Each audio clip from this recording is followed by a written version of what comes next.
Hello dear students, नमस्कार। आप सभी का स्टडी विद स्टूडेंट्स के इस यूट्यूब चैनल पर हार्दिक स्वागत है। हमने पिछली मैथ्स की क्लास में एवरेज अर्थात औसत के बारे में बेसिक कॉन्सेप्ट को क्लियर किया था। आज हम वर्ग और वर्गमूल के बेसिक कॉन्सेप्ट को क्लियर करेंगे, तो आप इस वीडियो को अंत तक ज़रूर देखें। वीडियो को देखने के बाद और वर्ग और वर्गमूल को किस प्रकार निकाला जाता है यह आप अवश्य ही सीख जाएंगी। तो आपका अधिक समय न लेते हुए मैं इस आज की वीडियो को स्टार्ट करता हूं। वर्ग और वर्गमूल।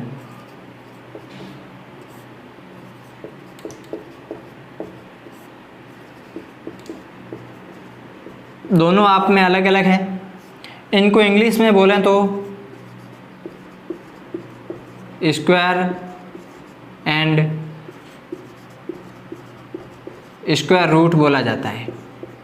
ठीक है, चलिए अपने को पहले पता होना चाहिए कि वर्ग किसे कहते हैं। मान लीजिए आपको कोई संख्या दी गई है और आप उसी का गुणा करते हैं और आपको जो संख्या प्राप्त होती है वो संख्या क्या है? वर्ग संख्या है। तो आप लिख सकते हैं कि दी गई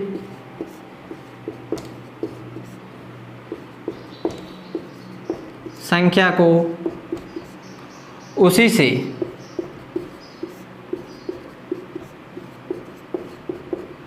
गुणा करने पर प्राप्त संख्या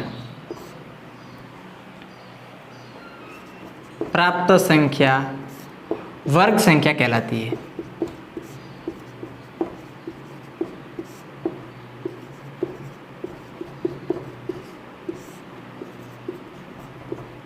ठीक है, तो कोई संख्या दी गई है और उसी से आप गुणा करते हैं तो जो प्राप्त संख्या होती है वो वर्ग संख्या कहलाती है। मान लीजिए अपने एग्जाम्पल के तौर पर 4, कोई संख्या दी गई है और उसी से गुणा करना है, अर्थात 4 का गुणा 4 से करना है तो अपन 4 का गुणा 4 से करते हैं। 4 गुणा 4 करेंगे तो 16।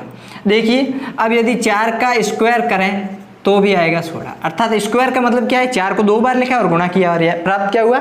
16। तो अपन कह सकते हैं कि 4 का वर्ग कितना है? 16।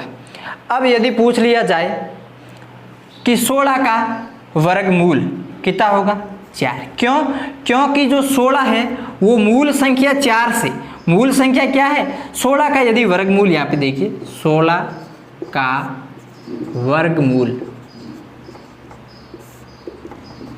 4, यहाँ पे देखिए मूल आया है। मूल का मतलब है मूल संख्या। 4 मूल संख्या थी, 4 गुणा 4 किया तो प्राप्त 16 हुआ। तो अपने को 16 का वर्गमूल कितना होगा? 4। मूल संख्या यहाँ पे क्या है? 4 है। तो अपन इस प्रकार लिख सकते हैं रूट के अंदर मूल संख्या वर्गमूल को, और ये इसका 4 का क्या है? वर्गमूल है 16 का वर्गमूल है 4।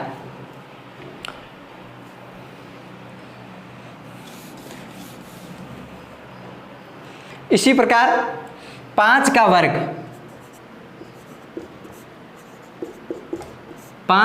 है 25, तो 25 का वर्गमूल क्या होगा? 5। क्या होगा? 5। आप इस प्रकार लिख सकते हैं रूट में 25 को और यहाँ लिख सकते हैं 5 को। 5 को इधर लिख के रूट में 25 को लिख सकते हैं। ठीक है, तो वर्गमूल को इस प्रकार इस रूट के अंदर लिखा जाता है, ये भी आपको समझना है। तो इस प्रकार आपको वर्ग और वर्गमूल में अंतर आना चाहिए कि 4 का वर्ग 16 होता है तो 16 का क्या है? वर्गमूल 4 है। अब यदि पूछ लिया जाए कि 4 का वर्गमूल, कि 4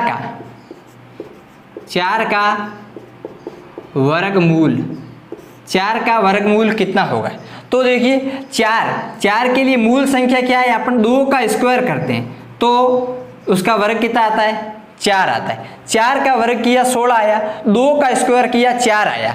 तो यहाँ पे देखिए 4, तो यहाँ पे 2 क्या है? वर्गमूल है। क्या है? 2 यहाँ पे वर्गमूल है। इस प्रकार अपन समझ सकते हैं।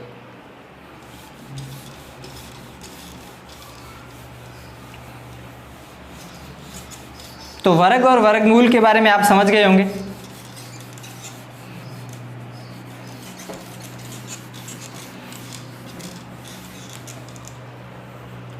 तो सबसे पहले अपन क्या करते हैं, 1 से 10 तक की वर्ग संख्या लिखते हैं।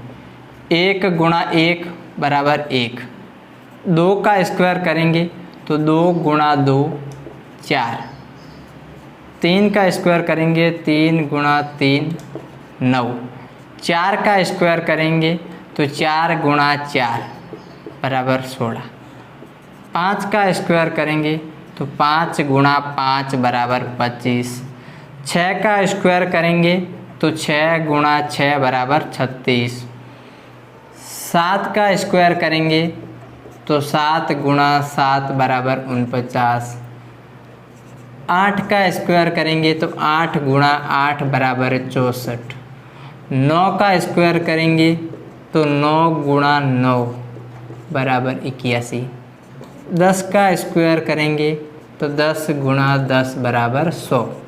इस प्रकार अपन ने 1 से लगाकर 10 तक क्या किया, वर्ग लिख दिए। ठीक है, तो देखिए ये जो संख्या है सभी ये क्या है, पूर्ण वर्ग संख्या है। क्या है, पूर्ण वर्ग संख्या है। तो मैं यहाँ पे एक लाइन लिख रहा हूँ, पॉइंट आप समझ लीजिए इसको, कि किसी भी संख्या में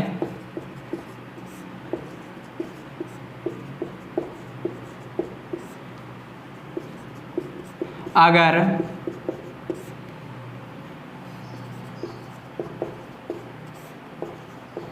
इकाई का अंक 2, 3, 7 व 8 होता है तो वह संख्या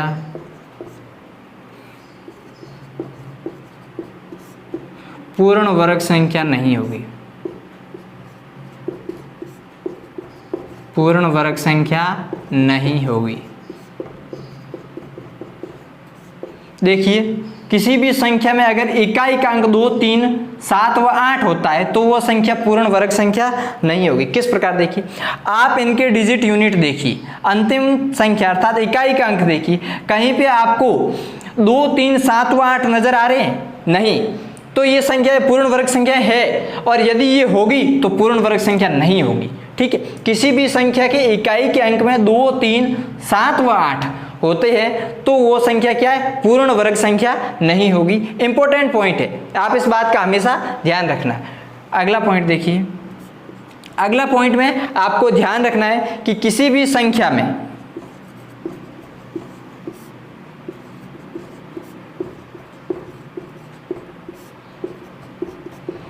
शून्य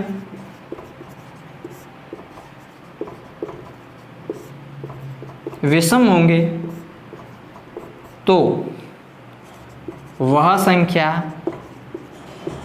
पूर्ण वर्ग संख्या नहीं कहलाएगी, पूर्ण वर्ग संख्या नहीं कहलाएगी।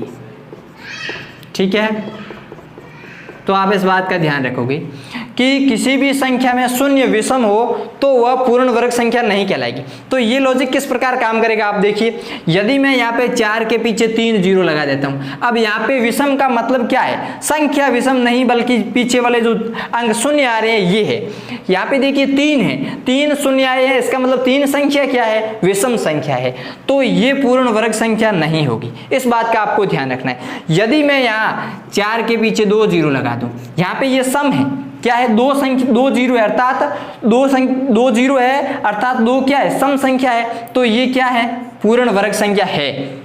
इस बात का आपको ध्यान रखना है कि 20 का अपन स्क्वायर करते हैं तो 400 प्राप्त होते हैं।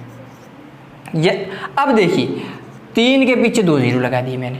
अब देखिए यहाँ कंडीशन में क्या है, शून्य तो सम है, शून्य क्या है, विषम नहीं बल्कि सम है क्योंकि 2 है, लेकिन जो आगे का अंक है ये क्या है, ये पूर्ण वर्ग संख्या नहीं है, ये पूर्ण वर्ग संख्या नहीं है, इसलिए ये क्या है, पूर्ण वर्ग संख्या नहीं हो सकती। ठीक है, इस बात का आपको विशेष ध्यान रखना है। प्रथम अंक का भी ध्यान रखना है और शून्य सम है या नहीं इस बात का भी ध्यान रखना है। इसकी जगह अपन यदि 300 की जगह यहाँ पे 900 लिख देते हैं तो आप देखिए यहाँ पे शून्य तो सम है और 9 क्या है, पूर्ण वर्ग संख्या है, तो 900 क्या है, पूरी पूर्ण वर्ग संख्या होगी। ठीक है, इस बात का आपको विशेष ध्यान रखना है। अब देखिए अपन कुछ इकाई अंकों पर ध्यान देंगे कि इकाई अंक 0 या 5 हो तो किस प्रकार वर्ग निकालते हैं।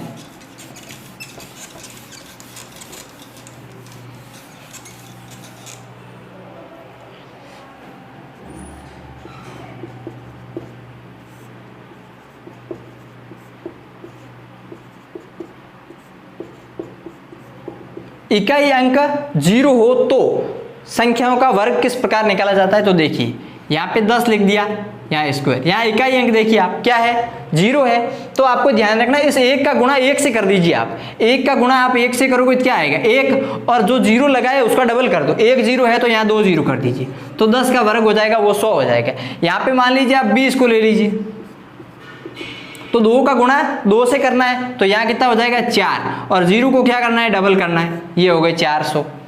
अब देखिए 30 का आप स्क्वायर करोगे तो 3 का गुणा आपको 3 से करना है, 3 3 9 होते हैं, और 0 को क्या करना है डबल करना है, तो यहाँ पे ये लीजिए। जब इकाई अंक 0 हो तभी ये फॉर्मूला काम करेगा, ठीक है। अब यहाँ देखिए 40 का स्क्वायर करना है तो 4 का गुणा 4 से करेंगे कितने हो जाएंगे 16, और 0 को करना है डबल तो ये हो गए 1600। इस प्रकार आप किसी भी संख्या यदि इकाई अंक 0 है तो आप ज्ञात कर सकते हैं। मान लीजिए कोई संख्या यहाँ पे 160 हो जाए, तो देखिए आपको सबसे पहले क्या है 0 को तो डबल करना ही, सबसे पहले पता होना चाहिए 16 का गुणा 16 से करेंगे, अर्थात 16 का स्क्वायर कितना होता है, 16 का स्क्वायर होता है 256, और 0 को क्या करना है डबल करना है, इस प्रकार हो जाएगा, ठीक है, आसानी से ध्यान रखना। अब यदि मान लीजिए यहाँ पे कोई संख्या आ जाए 1000 का स्क्वायर करना है तो आप 1 का गुणा तो 1 से ही करेंगे, और यहाँ पे 3 0 है तो आप लोग को डबल करने हैं, 3 का डबल क्या होगा 6, तो यहाँ पे आप 6 0 कर दीजिए, ठीक है, ये हो गए 10 लाख, ठीक है, इकाई, दाही, सैकड़ा, हजार, 10,000, लाख और 10 लाख, ठीक है। तो इस प्रकार अपन यदि इकाई अंक में 0 हो तो किस प्रकार संख्याओं का वर्ग करते हैं, इस बात का आपको पता चल गया होगा। अब यदि इकाई का अंक 5 हो जाए तो किस प्रकार संख्याओं का वर्ग करते हैं, तो आप सबसे पहले ले लीजिए 15, यहाँ पे इकाई का अंक क्या है 5 है, तो आपको क्या करना है सबसे पहले 5 का स्क्वायर करना है, 5 का स्क्वायर कितना होता है 25।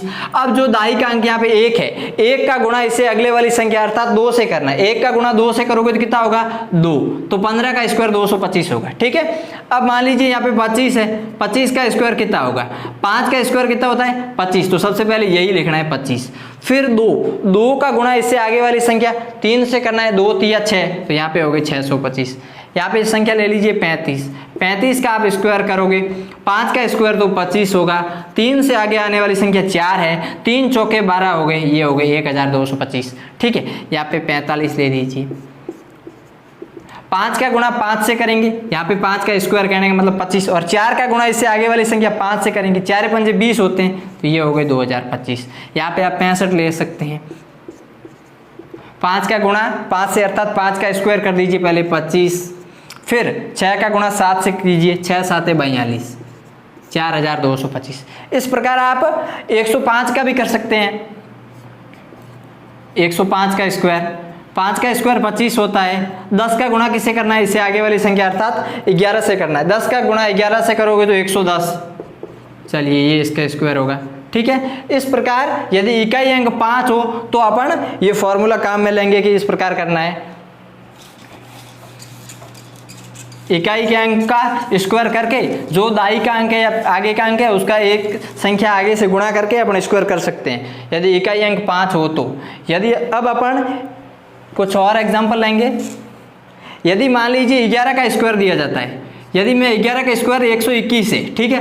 अब देखिए 1 को मैंने यहाँ पे 1 फिर 2 फिर वापस इस अंक को नहीं लिखना है, इस अंक को लिखना है, ठीक है। देखिए 121 मैंने लिखा है, कैसे 1 2 वापस इस अंक को लिखा है, बीच वाले को नहीं लिखा है। देखिए एक और एग्जांपल लेते हैं, आप सीख जाएंगे।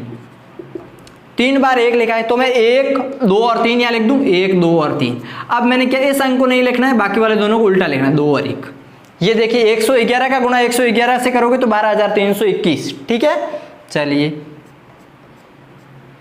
अब 4 ले लेते हैं, देखिए 1 2 3 4, तो पहले लिखेंगे 1 2 3 और 4। अब इनको वापस 4 नहीं लिखना है, बाकी वाले अंकों को उल्टा लिखना है, 3 2 1, 3 2 और 1, ये इनका क्या होगा स्क्वायर होगा। यहाँ पे आप 5 भी ले सकते हैं। आप इनका गुणा करेंगे तो थोड़ा सा गलत भी हो सकता है, लेकिन इस प्रकार करेंगे तो गलत नहीं होगा। 1 2 3 4 और 5 है, तो यहाँ पे 1 2 3 4 और 5 तक लिख दिया। अब वापस 5 नहीं आना चाहिए, 4 से शुरू करना है, 4 3 2 1, 4 3 2 और 1, ये इसका स्क्वायर होगा। इस प्रकार आप संख्याओं का एक एक यदि दी गई है तो इनका स्क्वायर इस प्रकार निकाल सकते हैं। चलिए कुछ और एग्जांपल लेते हैं।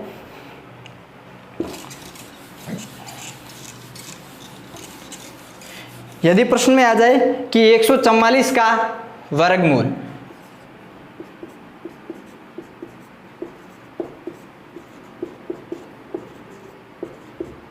एक 144 का वर्गमूल कितना होगा।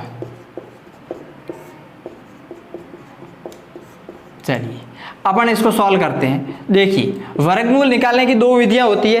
पहली विधि होती है अभाज्य गुणनखंड विधि, अभाज्य गुणनखंड विधि, और 2 नंबर जो विधि है वो होती है भाग विधि। भाग विधि से भी अपन वर्गमूल निकाल सकते हैं। तो देखिए आज अपन जो इस वीडियो में पढ़ेंगे वो अभाज्य गुणनखंड विधि पढ़ेंगे। अगला जो वीडियो अपन बनाएंगे वर्ग और वर्गमूल के लिए, वो भाग विधि से वर्गमूल किस प्रकार निकाला जाता है वो पढ़ेंगे। तो देखिए अपन आज क्या पढ़ते हैं, अभाज्य गुणनखंड विधि से ये वर्गमूल करेंगे। तो यहाँ पे अपन 144 मैंने ले लिए। अब अभाज्य गुणनखंड करें तो देखिए 2 का भाग देंगे यहाँ पे 7 और यहाँ पे आ जाएंगे 2, फिर 2 का भाग देंगे 3 और 6 36 यहाँ पे, फिर 2 का भाग देंगे 18, फिर 2 का भाग देंगे यहाँ पे जाएगा 9 बार, फिर 3 का देंगे यहाँ 3 बार और 3 का 3 में 1 बार। अब देखिए आपको क्या करना है, अभाज्य गुणनखंड तो हो गया, अब आपको संख्याओं का क्या करना है, जोड़ा बनाना है। यहाँ पे देखिए इस संख्या का जोड़ा बन रहा है, इसका भी जोड़ा बन रहा है और इसका भी जोड़ा बन रहा है। तो आप साइड में लिख दीजिए इन जोड़ों को, 2 गुणा 2, 2 गुणा 2 और 3 गुणा 3। यहाँ पे 1 फिर 2 और ये 3। देखिए एक एक अंक ले लीजिए हर जोड़े में से 2, इसका भी 1 अंक ले लीजिए और इसका भी 1 अंक ले लीजिए। अब इनका गुणा कीजिए, 2 दूनी 4 और 4 3 12, अर्थात क्या है 12 का स्क्वायर 144 है। ठीक है, वर्गमूल है, किस मूल संख्या से 144 आए, 12 से। तो यहाँ पे अपन लिख सकते हैं 12 का स्क्वायर 144। ठीक है, ये इसका आंसर है। इस प्रकार आप याद कर सकते हैं। और भी संख्या लेते हैं।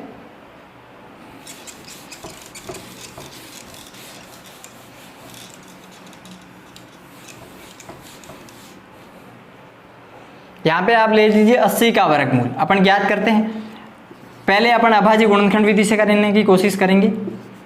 यहाँ पे 40, फिर 2 का भाग देंगे, फिर 20, फिर 2 का भाग देंगे 10, फिर 2 का भाग देंगे 5।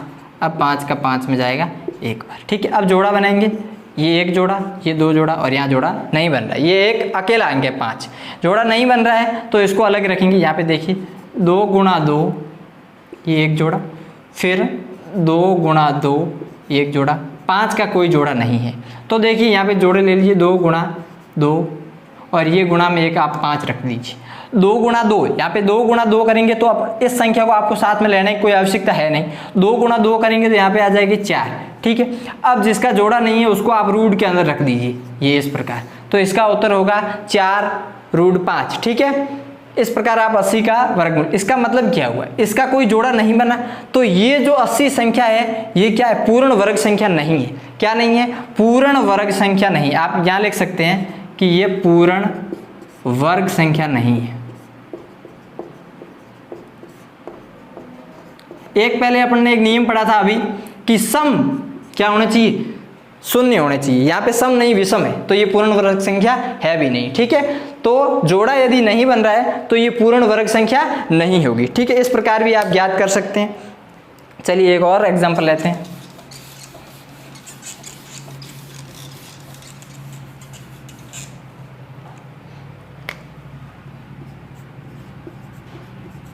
एक 1024 भाग देते हैं। अभाज्य गुणनखंड विधि से अपन इसको करेंगे। 2 का भाग यहाँ पे देंगे तो यहाँ पे जाएगा पहले 5 बार, फिर जाएगा 24 में 12 बार, फिर 2 का भाग देंगे 2 बार, फिर 5 बार और फिर 1 बार, 6 बार, फिर 2 का भाग देंगे 1 बार, फिर 2 और फिर 8 बार, फिर 2 का भाग देंगे 6 बार और 4 बार, फिर 2 का भाग देंगे यहाँ पे जाएगा 32 बार, फिर 2 का भाग देंगे 16 बार, फिर 2 का भाग देंगे 16 में तो फिर 8 बार, फिर 2 का देंगे तो 4 बार, और 4 में फिर 2 का भाग देंगे तो 2 बार, और 2 में 2 का देंगे तो 1 बार। काफ़ी लंबा है। अब देखिए यहाँ पे अपन क्या करें, जोड़े बनाने शुरू करें।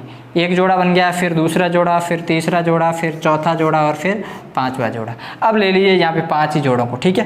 तो अपन एक एक अंक को उठाते हैं। पहले यहाँ पे पहले एक जोड़े का 2 को उठा लिया, फिर दूसरे के 1 2 को उठा लो, यहाँ पे 2 को उठा लो, फिर 1 2 को उठा लीजिए, अर्थात 5 है तो यहाँ पे अपन 4 हो गए और एक और ले लेते हैं 5। 1 2 3 और 4 5। अब इनका गुणा करते हैं। 2 दूने 4, 4 दूने 8, 8 दूने 16 और 16 दूने 32, अर्थात क्या हुआ 32। 32 का जो स्क्वायर है वो कितना होगा, 1024 होगा। कितना होगा, 1024। आप 32 गुणा 32 करोगे तो 1024 प्राप्त होगा। इस प्रकार कोई संख्या दे रखी है और उसके जोड़े बन रहे हैं अभाज्य गुणनखंड विधि से, तो आपको पता चल जाएगा कि ये किस संख्या का वर्ग है या उसका वर्गमूल कौन सी संख्या होगी, ठीक है। यदि संख्या का जोड़ा नहीं बन रहा है तो वो पूर्ण वर्ग संख्या नहीं होगी। इस प्रकार आप पता कर सकते हैं। तो आज अपन ने वर्गमूल अभाज्य गुणनखंड विधि से निकालना सीखा है। अगले वीडियो में भाग विधि से अपन वर्गमूल निकालना सीखेंगे। तो मुझे आशा है कि आज जो भी आपको पढ़ाया गया वो आपको समझ में आया होगा। यदि आज का पढ़ाया हुआ समझ में आया है तो आप इस वीडियो को लाइक करें, कमेंट करें और शेयर भी करें, और इस यूट्यूब चैनल को सब्सक्राइब जरूर करें और पास में दी गई बेल आइकन की घंटी को जरूर दबाएं, ताकि हमारी जो भी वीडियो नई आती है उसकी नोटिफिकेशन आपको सबसे पहले मिलती रहे। बहुत बहुत धन्यवाद।